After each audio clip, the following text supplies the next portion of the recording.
Fateful findings.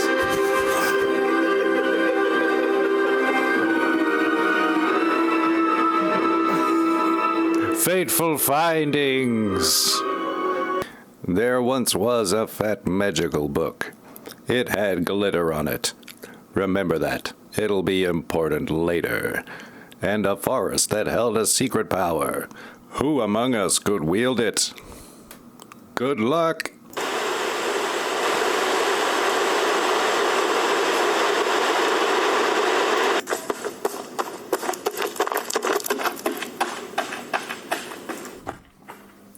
Look, Leah, a mushroom.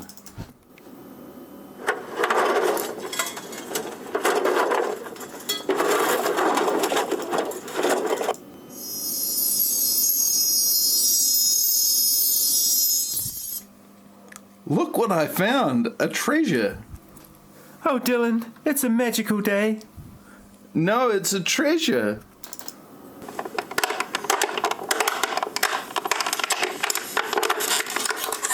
From inside the tatty plastic box, Dylan pulled a small obsidian stone.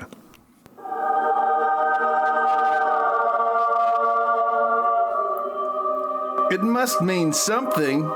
It's buried treasure. I shall call it Dylan. Why would you name him that? I didn't name him that. I named him Dylan. We can't leave the box empty. It's bad luck. I'm not afraid.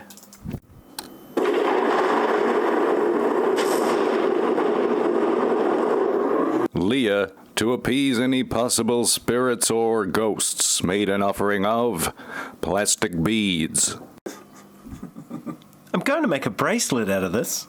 Leah pulled out her diary. It's magical day. Later at Leah's family home, the family is scrambling to pack their car and leave. Hurry up! We're going to be late. We're going to miss the plane. Don't worry, the plane won't leave without us. Why not, Dad? I'm the pilot. Where's Dylan?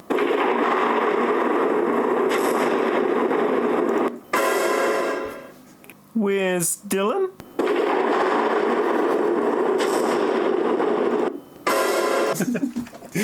Come on, we have to go.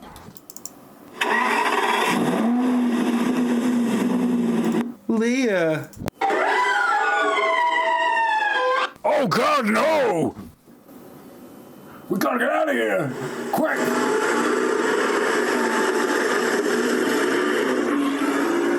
Leah, stop.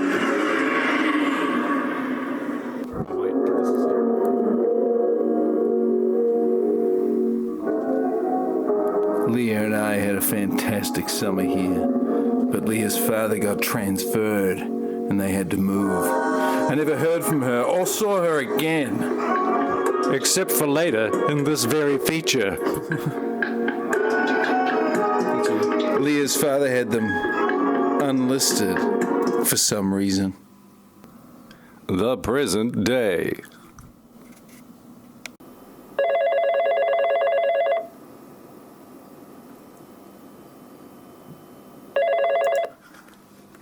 Hi, yeah. Are you on your way home? Okay, great, yeah. No, nothing? Special, yeah. Okay. There was a worrying silence. Can you hear me?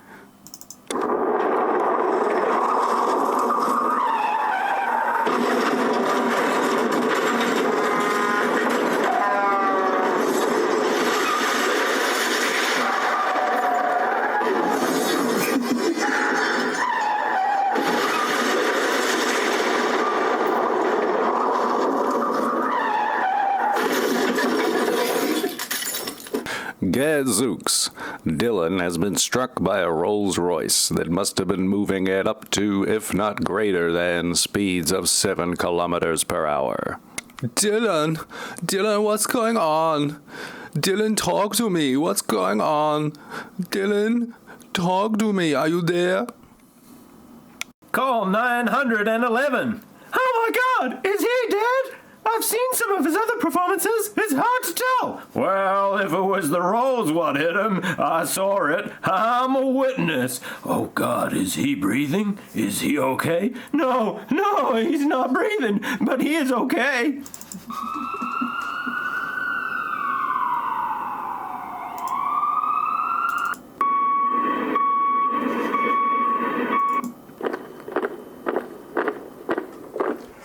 I better take him to hospital. Throw him up on this here stretcher. Oh! No!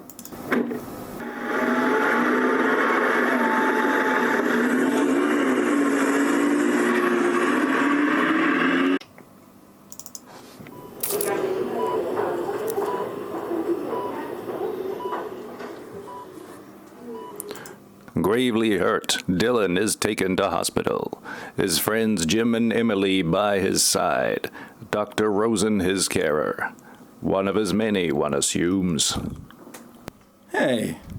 Lie down. You're unconscious in this bit. Jim, Emily, he's in a critical condition, unconscious. It does not look good. I'm tempted to put this script down. We were on the phone when he was hit. Can he hear me now? Are you on the phone with him now? No, he can't hear you. His head has suffered extreme trauma. Possibly even before this was written. He was my good friend. I'm Jim.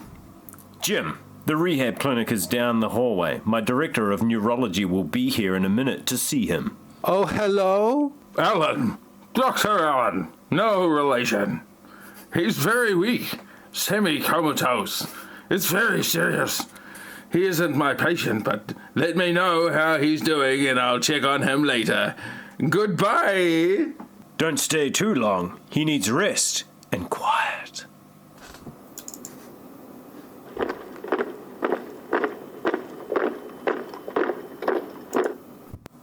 Dylan was left alone. But then all of a suddenly, a mysterious wind picks up. Dylan opens his hand to reveal the obsidian stone.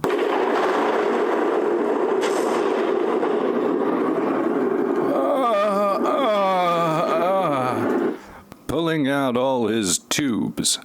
Tubes with a T. Tea? Thank you.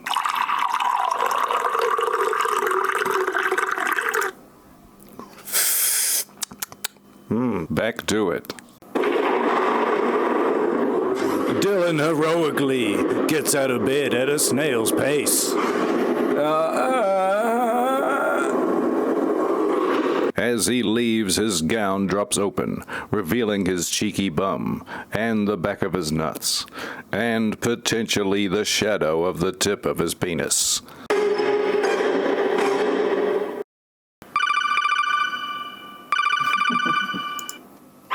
Dr. Rosen? This is Dr. Allen. I'm at your patient's bed and he's not here. Did you discharge him? I didn't discharge him. He should be in his bed. I'll check on it. Later, at Dylan's house. I do hope that's the shower. What are you doing home? You're supposed to be in the hospital. I let myself out. Yes, I see that. Maybe put your undies back on. Help me. Help me. A fully clothed Emily gets into the shower with Dylan. They rinse in the shower awkwardly. Dylan refuses to show his penis. Later, in Dylan's office, we see he's on the phone. Leave me alone. I've got work to do. I know your deadlines. I've got deadlines.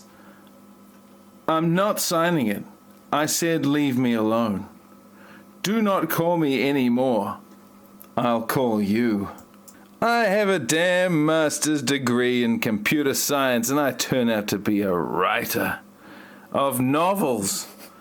All that's coming to an end now. We move now next door to check in with Dylan's neighbors and friends, Jim, Amy, and Jim's daughter, Allie. Can I offer you a drink? No thanks. Are you sure I can't offer you a little drink, eh? I'm Jim. Oh, no. We don't have sex anymore. Do you realize that? Well, where did that come from? It has been months. What's happened? I'm Jim. Oh, where did that come from? You're my wife. I want to share that with you. I'm Jim, and I love you. I'm very busy. My back is killing me. My office at the bank is having major problems. Anyway, be quiet. She'll hear you. Oh, you mean your stepdaughter? I'm Jim. Maybe she should hear this so she doesn't make the same mistake. You bastard. I'm out of here. I'm Jim. You bastard. Allie, who is eavesdropping, is sad. Later, back at Dylan's house. Where are my pills? Where are my pills? I'll get them for you. Okay. I'll just keep half of these for myself, for my habit. Okay, I've got your pills. Here they are. Thank you. I don't need these. I'm not going to take these anymore. No more. No more. I'm flushing these. Hey, what? Don't do that. No. I'm doing it. I'm going to pour all the pills down there. All of them. The pills I no longer need. I no longer need them.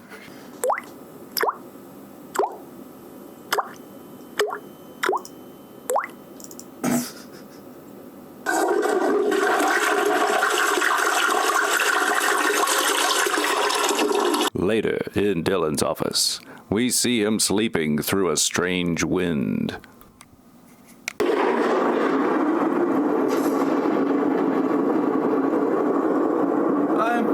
I'm naked. I'm naked in the dark.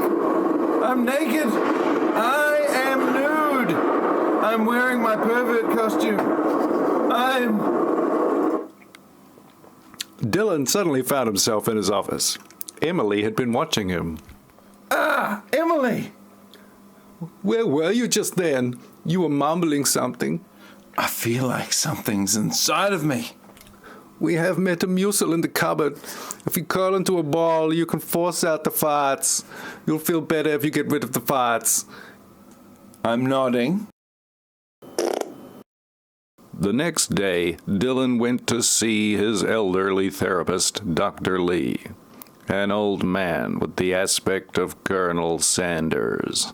I congratulated you on the success of your first book.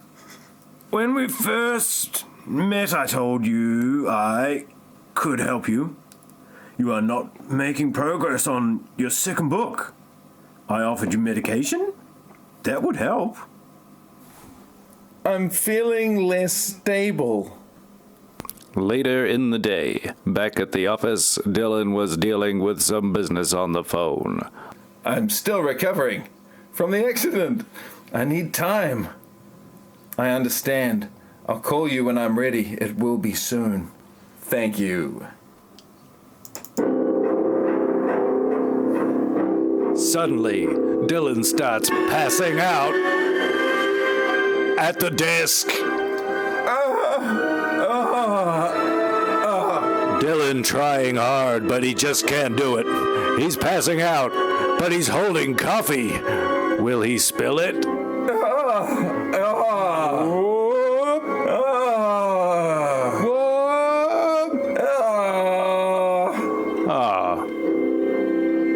He spilled it.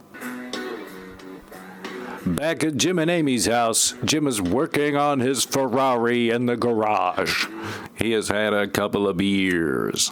Amy confronts him. Who's doing Amy, sorry? You care more about that car than you do me. You would rather be drunk in here than with me. Right now, gives me more pleasure than you do the past few months.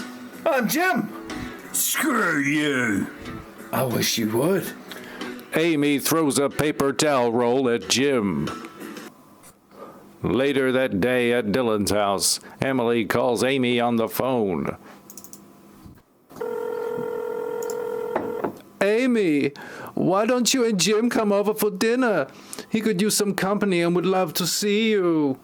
We would love to come over. We could really use the break. Great. See you then.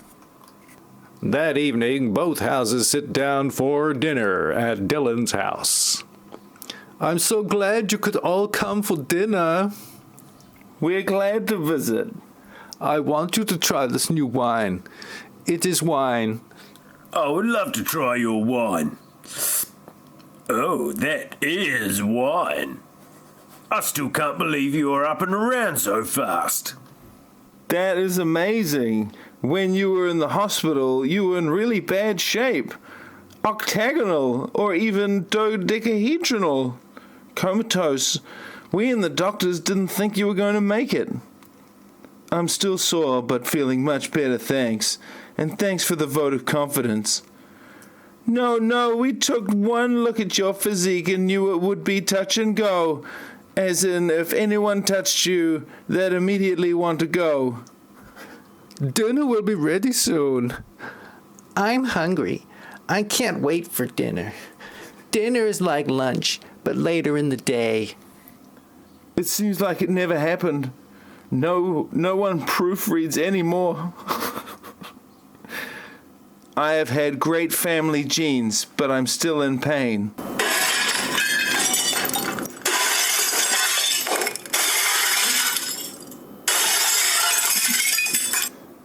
Whoops!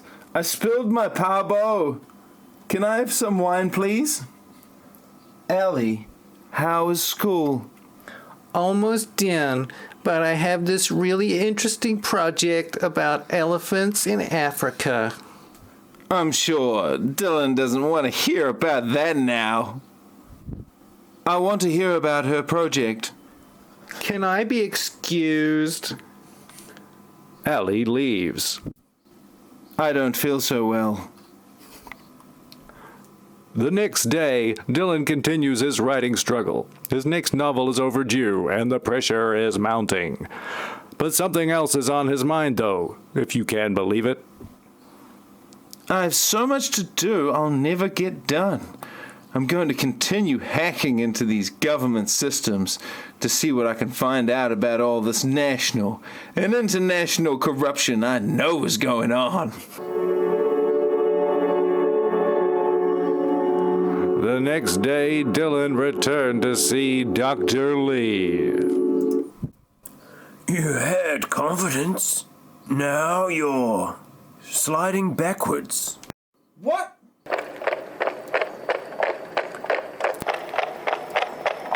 Halt! Why do you keep saying that? I know I have issues. Aren't our sessions rewarding anymore? No. I want to help you. I can help you. Dr. Lee produces a large sack of medication. I know I can have these chemicals. I don't need any more. Later that day, Dylan returned home to talk with Emily.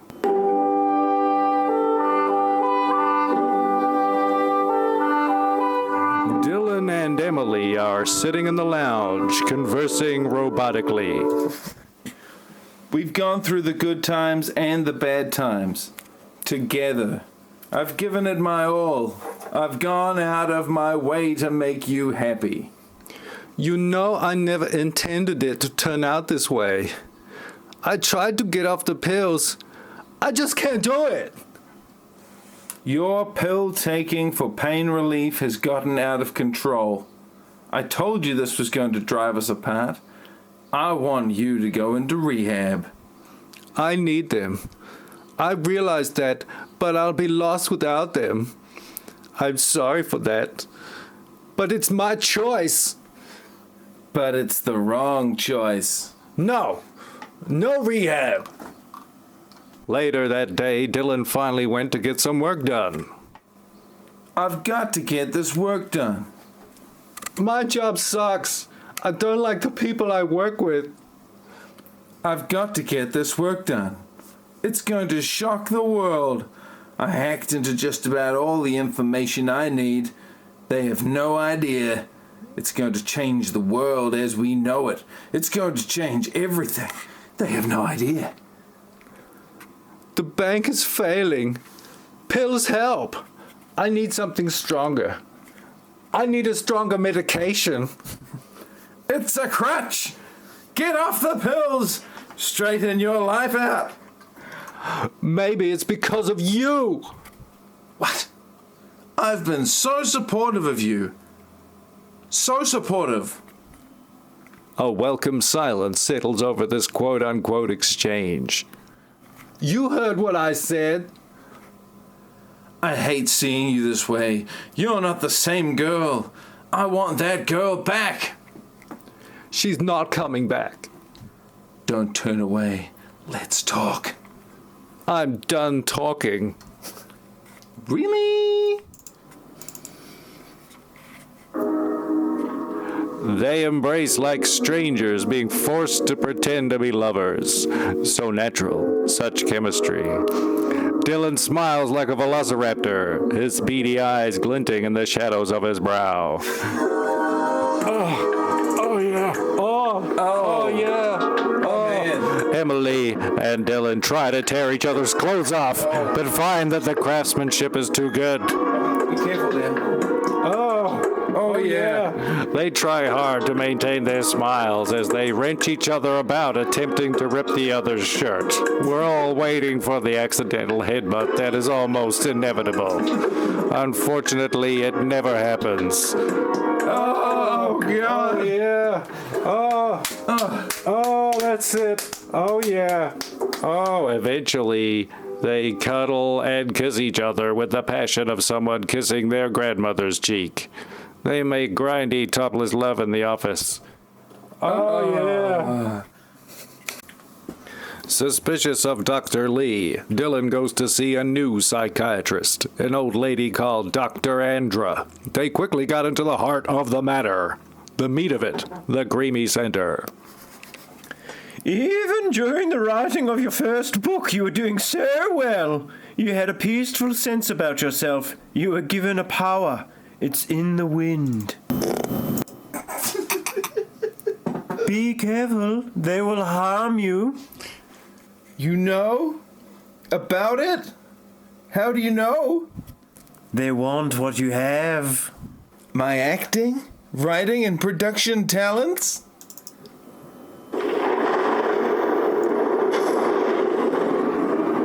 I never asked for this. It was meant for you. It's yours forever now. Like gonorrhea. Dylan looks less than impressed, but it's quite hard to tell. Who knows what's going on in there? Later that night, Amy and Jim are in bed. Jim's drinking. Amy's taking some drugs. I'm sorry. I let you down.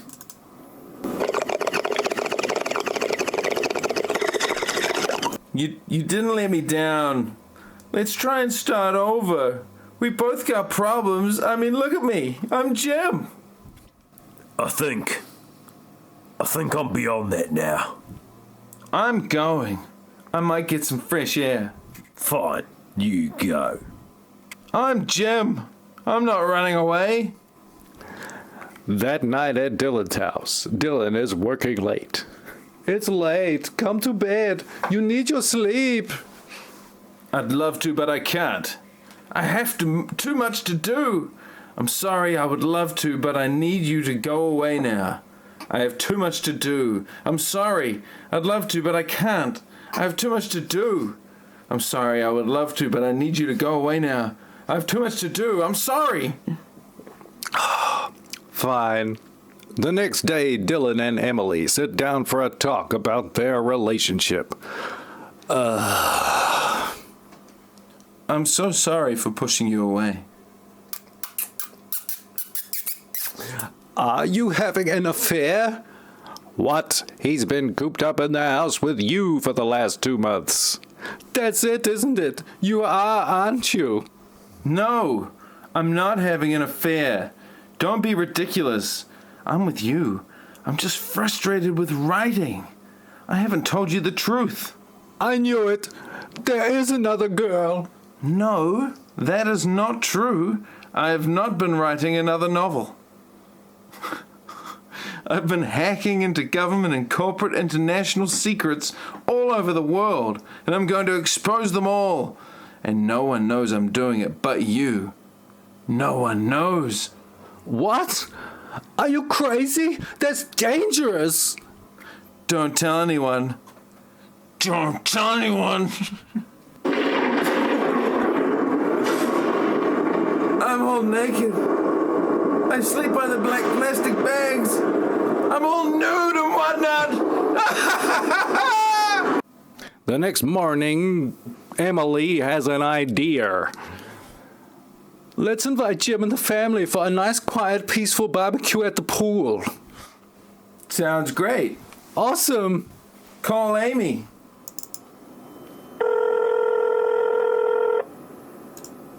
Amy, hi. The next day, both families come together for a barbecue at Dylan's house. Dr. Allen is here now for some reason also. The doctor from the hospital? That's what I thought. I'd like you to meet my friends, Tim. I believe it's pronounced fiancé. Ah, sorry. I'd like you to meet my fiancé. Very nice to meet you. I thought you were with Jay-Z. I'll go get us a drink to celebrate. Excuse me for one moment, please. Dr. Allen tries to take her phone out of her pocket, but drops a notebook. It falls open to a page. It has written, "It's a magical day." Dylan picks it up and sees what it says. Is this yours? Oh, yes. Something I've been carrying for good luck. Oh my God. Is that you? It is, isn't it? It's you. Leah. Is that you? It is, isn't it? It's you. Is that you? It is, isn't it? It's you. Is that you? It is, isn't it? It's you, Leah. It is me. And you're Dylan. It's been so long. They clasp hands. I had no idea. I couldn't see your face, and I never thought to look at the name on the chart, but I did for some reason come to this barbecue. They sort of hold hands, kind of, even though Emily is just over there. I can't believe it's you. I think of you every day. I think of you every day. You do? I mean, I think of you. I've never forgotten. As Tim returns with drinks, Emily turns around to see Dylan and Leah stop holding hands real quick. To new and old friends in finding each other. I've known her since she was 8 years old. Later, at the party, all the MPs rave. Everyone is sitting around eating their dinner. No one's really talking, but Emily is giving Dr. Allen the absolute daggers. Later still, Emily's at the barbecue, cooking when Jim stumbles up. Well, looking very special today. Get away from me, Jim. You're drunk. And stay there. Jim then clumsily moves out of the way, knocking over plates of food.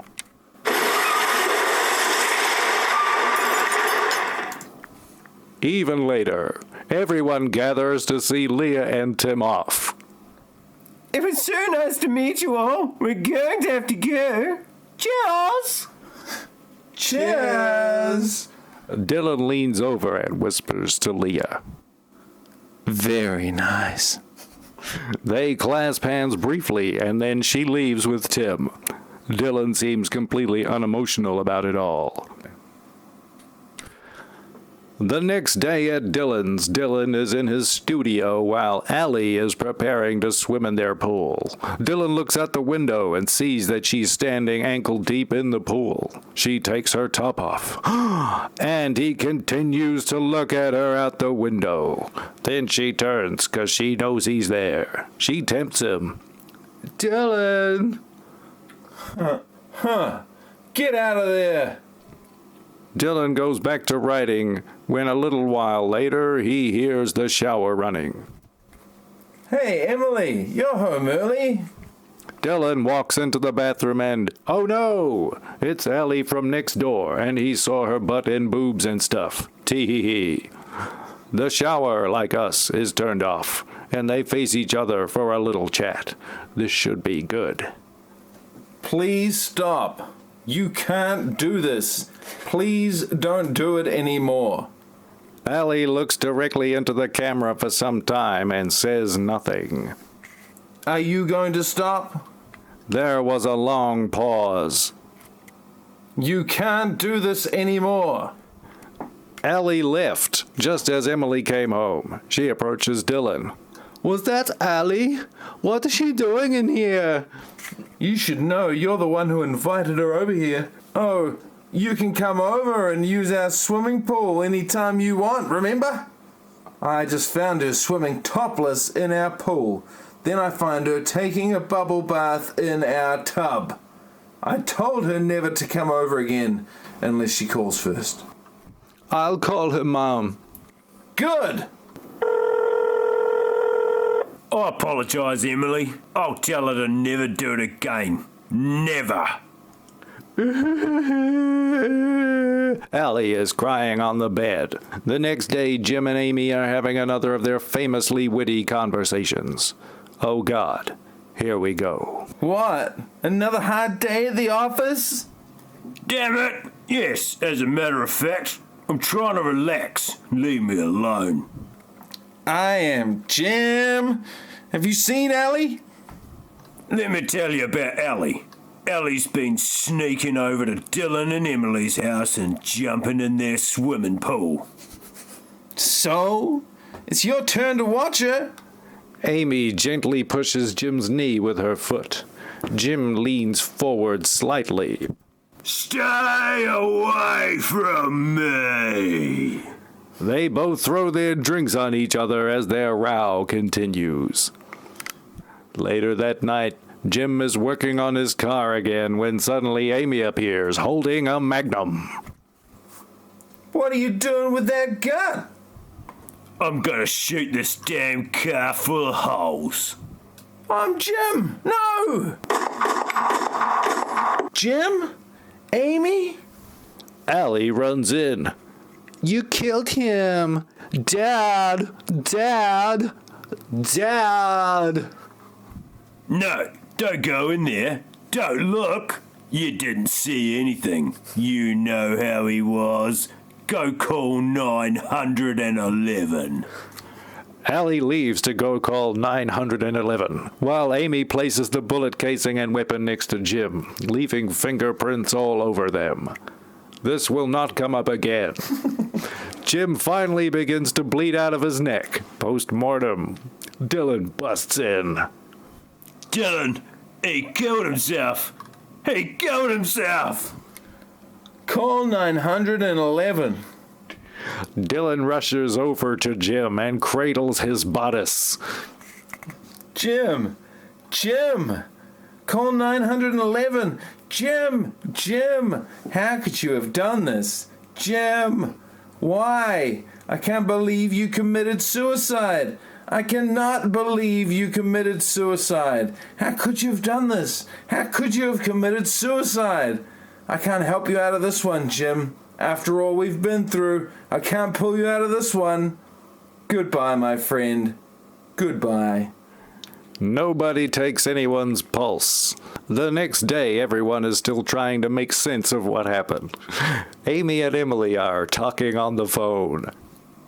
I drove him to suicide. What? Suicide? While Dylan is in his office, confused. How could he have killed himself? I can't believe it. I can't believe it. It's just not like him. How could he have committed suicide? I'm so drained. I'm so tired. I'm exhausted. Must sleep. Dylan then goes to sleep, head resting on a soft laptop.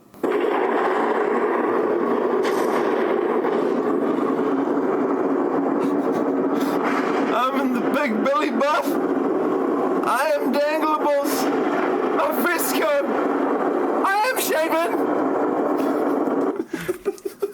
The next day, Dylan and Emily have a talk. Emily is struggling with Jim's death. Emily, you know I'm here for you. I support you. I'll do anything for you. Anything to help you. Jim's suicide was not your fault. You can't blame yourself. It was not your fault. Emily opens up the pill jar and has some.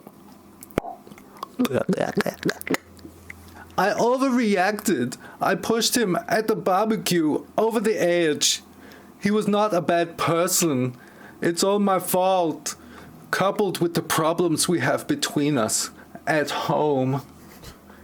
It hurts me to see you this way.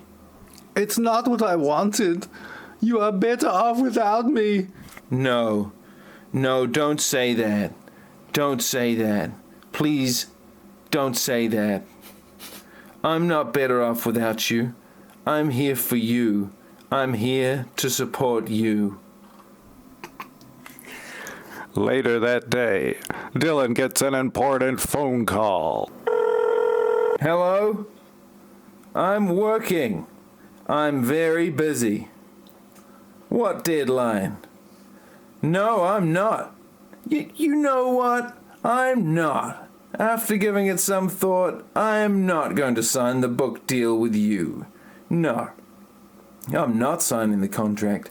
I'm under no obligation to sign with you. None. You never gave me a retainer. I never asked for one. I'm not obliged to sign any contract with you. I don't owe you any book. No book. That first book made a fortune for you, and I don't owe you anything. In fact, I'm not going to give you the next book. That's it. Don't call here anymore. No more damn books. No more books. I'm Starkers. I freed the Butcher's Bunch. I'm bearing the full moon. And I'm not alone. I've courted this actress to embarrass herself with me. She's naked. She's in the buff. Back at home, Emily confronts Dylan in his office. I can't go on like this. I'm so out of my head. I can't go on like this. I think I am losing my mind. Emily storms out. Dylan watches her go. He wears a completely brain-dead expression on his face. The next day, Dylan went back to see Dr. Andra, hoping she could help with all the strange events occurring around Dylan. I lost my first real love when I was 9. She was beautiful. She was my love. She's still with you in your heart. She knows you're thinking of her spirit. I have this little black book. I've always kept this with me as a reminder of her. But there's so much more. Tell me about your dreams. Is it her? Later, Dylan goes to see his old therapist, Dr. Lee, to see what he might have to say, to show him one more way. We can increase the dosage if you want to. You don't want to? You don't, do you? Come on. Come on. No, I can't. This dream you are having, what is it? Are you really writing a book, or is it something else? Tell me. Come on. Nothing. Our sessions have filled the void in your life, haven't they? Yes. Don't worry, I can help you deal with the outside pressures. Oh, by the way, are you seeing another therapist now? No, there is no one else. I have not seen any other therapists. There are no other therapists. How is your research coming along? Research? What research? Later that day, and behind Dylan's back, Emily speaks with Dr. Lee on the phone. He isn't writing another novel. He's writing about government secrets. Is there anything else you could tell me about Dylan's research? Nothing.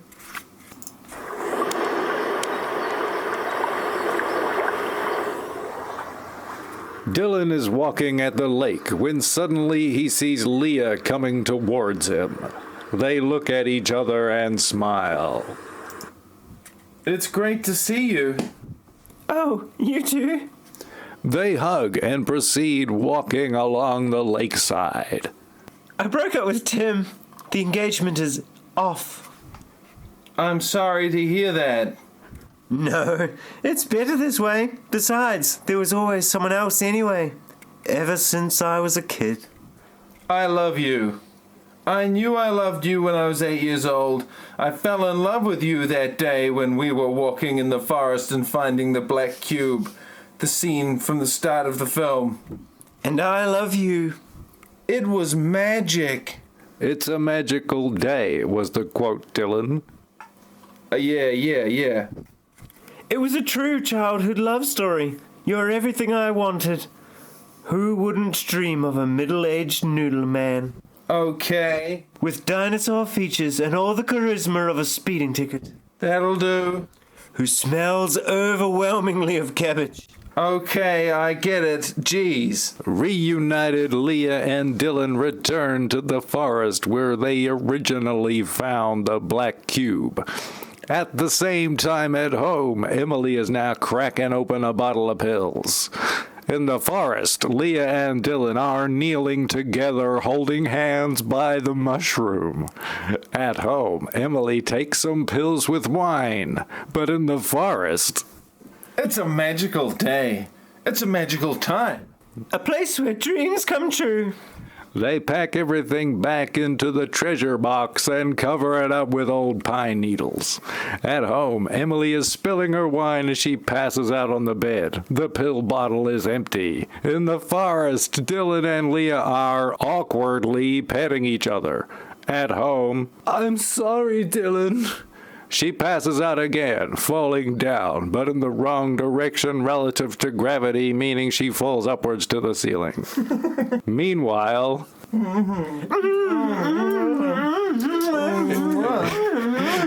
the forest, Leah and Dylan are sort of making out, kind of. More hugging. Dylan's top is slightly undone. She reveals one of his nipples.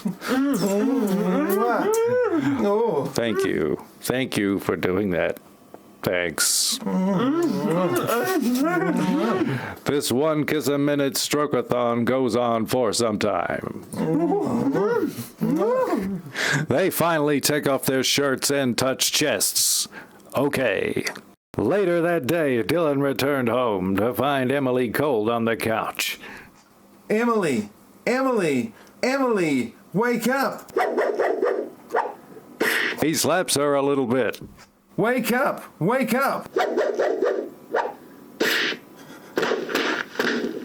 Dylan hugs Emily and whispers, Emily, Emily, it was you. It was you. I know it was you.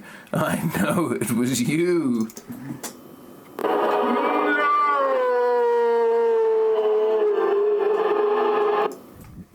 Emily's dead.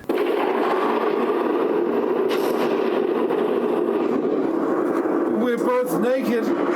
I can see her sidey McBoobs. Baloobs. Molly boobies. The next day, Dylan is speaking to someone on the phone. I've gone into a deeper, much more profound direction this time. Deeper than the first book. No, it's not a book. It's research. Research that will make a strong, significant difference to people all over the country. The next day, Dylan goes to see Dr. Andra one last time before the end of the film. Oh, there should be no void in your life. Keep a clear mind and soul. Don't let the outside world poison your spirit. It would help you to write, to inspire, to give you strength for this one important act for humanity. The next day, Dylan speaks to Leah about his secret works. All this time, I haven't been working on my next book. I've hacked into the most secret government and corporate secrets. The most secret. And discovered corporate and government cheating, lying and corruption, and hypocrisy on a massive level. Worldwide. Much more than has ever been seen before. These documents are going to change the world. You're going to get yourself killed. Someone's going to find out. They're going to come after you. No one knows. But you now. But I think you're right. Others have found out what I'm doing. So no one knows except me, you, and some other people. But apart from that, we're in the clear. Secret squirrel. Later that day, Dylan is having a breakdown. I can't wait any longer. I'm not ready for this. That night, Dylan arrived home to find Leah gone, but her purse is in the driveway, and she's not answering her phone. I've gone into the house and looked for you. You're not there. Your purse is here, lying on the walkway leading up to the front door. Leah, where are you? Pick up. Are you okay? Are you okay? Leah, Leah, where are you? I'm worried. I'll find you. I'll find you. I'll find you. Don't worry. I'll find you. Oh, hey, what's this? A business card. Breen's Road Storage. I wonder if this is related. Interesting. Could be a clue. Get on with it, Dylan. All right, Dylan's coming, Leah, and he's smelling of denim. Dylan makes his way to the storage facility. He gets out of his car and looks around. They could be in any of these hundreds of units. All right, now that I'm here, I need to search all over. Maybe ask some... Oh, wait, there they are. Hey, you. Wake up. Where is she? Who? Leah. I don't know who that is. Give me the keys to these locks. I don't have any keys.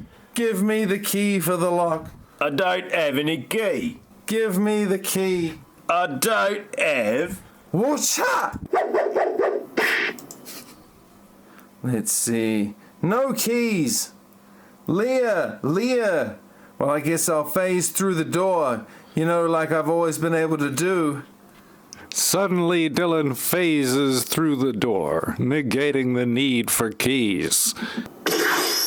Dylan sees that Leah is blindfolded inside. Leah, it's Dylan. Everything's going to be okay. I'm so glad I found you. Everything's going to be okay. I'm glad I found you. I'm going to get us out of here. Don't worry about anything. I'm going to get out of here. I'm going to get you out of here. Leah, it's Dylan. Everything's going to be okay. Who are these people? I don't know who they are. I don't know who they are. I'm going to untie you. I'm going to untie you. I don't know who they are. I'm going to untie you. I want to go home. It's okay. Don't worry. I won't let anything happen to you. I need you. You're all I have. It's okay. Trust me. Trust me. We're going to get out of here right now, but I need to put the blindfold back on. Trust me. I'm going to do something you can't see. I'm going to put the blindfold back on. Trust me. We're going to get out of here, but I'm going to do something you can't see. What's about to happen? Dylan puts the blindfold back on Leah. I'm going to put the gag back in. Please be very quiet. Don't make a noise. Everything's going to be okay. Let's go. They get up and walk towards the door. What's happening? I'll tell you later. They both phase through the door. Let's go. The next morning, Allie came to visit Dylan with something important on her mind. You cannot come here again. But I thought you liked it when I came here. No, I don't. I don't like it. You've got to go. Go now. You cannot come here. The police are at my house talking to my mom about my dad's death. You know he didn't kill himself. She shot him. She killed him. I saw her. What? She planted the gun on him to make it look like a suicide. You have got to go to the police now. Dylan leaves home early in the morning the next day. He sneaks out making sure no one knew about it. He has something only he can take care of. As he's driving, he calls home. Thank you for calling. Please leave a message and I'll return your call shortly. Leah, hi, this is Dylan. I just got out of bed. I'm sorry I've got to go out of town for a day. I'm sorry for not telling you. I had no idea that was going to happen. I'll only be gone for a day. I promise everything is okay. Everything is okay. Do not worry, please. I'm sorry I had to sneak out on you like that. I love you, Leah. I love you. Leah, I'll be back soon. Don't worry. Everything's okay. I promise everything is okay. Everything is okay. Do not worry, please. I'm sorry I had to sneak out on you like that. I just got out of bed. I'm sorry I've got to go out of town for a day. I'm sorry for not telling you. I had no idea that was going to happen. Dylan drives on for a while.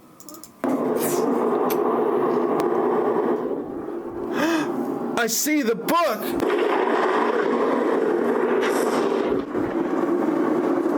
Should I be afraid? Should we be afraid? The next morning, Dylan woke up in bed as normal, except this time. There are some earrings resting on the duvet on top of Leah. Good morning. What are these? Earrings. A toy. Where did they come from? A friend of ours left them for us last night. No further questions. Later that day, after Dylan went out to do something, Leah called a friend worried. I'm worried about him. Nothing is going to happen to him. Can't let anything happen to him. The big day, the press conference, the climax of the film. Thousands of people have turned up to hear what this novelist has to say. Realistic, Neil. Dylan is present. The press, a crowd of spectators, a congresswoman, a governor, a bank manager, an insurance representative, a CEO, and a Wall Street guy.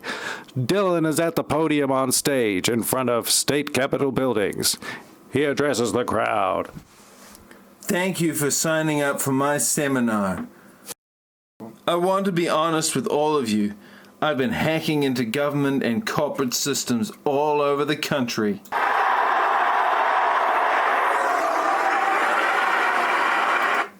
All over the world, I have discovered more information than any hacker ever has. Ever. What I have found will shock you.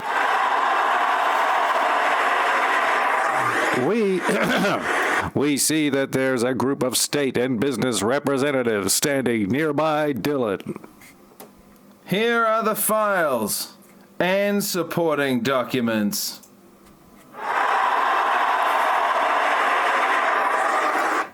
and supporting truths, the factual documents. I'm releasing these files to the public today. The CEO steps in to speak. Money, payoffs, and greed were always the priority of my company, like many companies. I am afraid of going to prison. They now know my crimes. A large, jolly-looking fellow steps in to speak. I am resigning today as your senator. The people who elected me deserve someone who cares about them and the country. Many of my other fellow incompetent senators must also now resign. Later that day, the senator was found, all dead and whatnot. Dylan steps up again. My releasing these files today will not endanger any innocent persons, but they will identify governments and corporations that have committed fraudulent and criminal activities against mankind.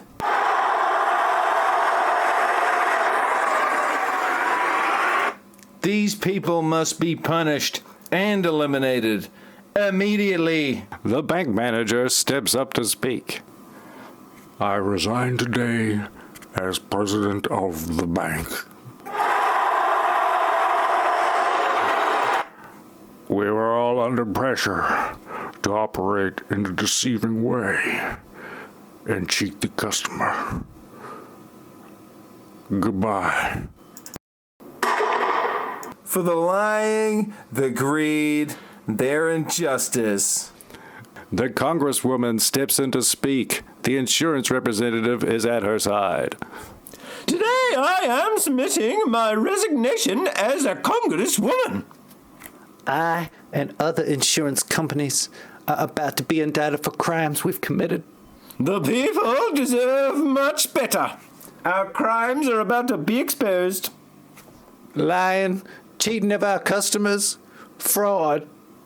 The congresswoman later was found not breathing and whatnot. The insurance man, well, he was found all non-functional and whatnot. The Wall Street guy steps in to speak. Oh, me and many of my fellow Wall Street brokers have been lying, cheating, and scamming investors out of their money. Oh, I'm leaving now, then going to prison for the rest of my life. He, too, was found doing an impression of a corpse and whatnot. Dylan carried on. We cannot continue to let them slip through our failed justice systems.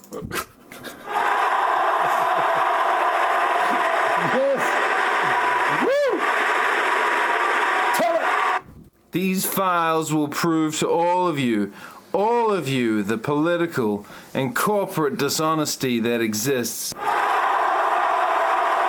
Corporate dishonesty? There are systems that are there to undermine society's best interests for the purpose of greed and fraud. Greed and fraud! You will be shocked and amazed at what I have here. It will scare you, but you should be scared because it is the truth. We now have all the truths, the real truth. Act now on your own outside of the corporate systems and its incompetent politicians. Act now. It's our only hope for the future.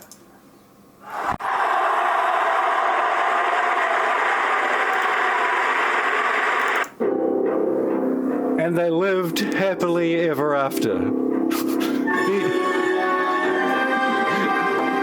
The end.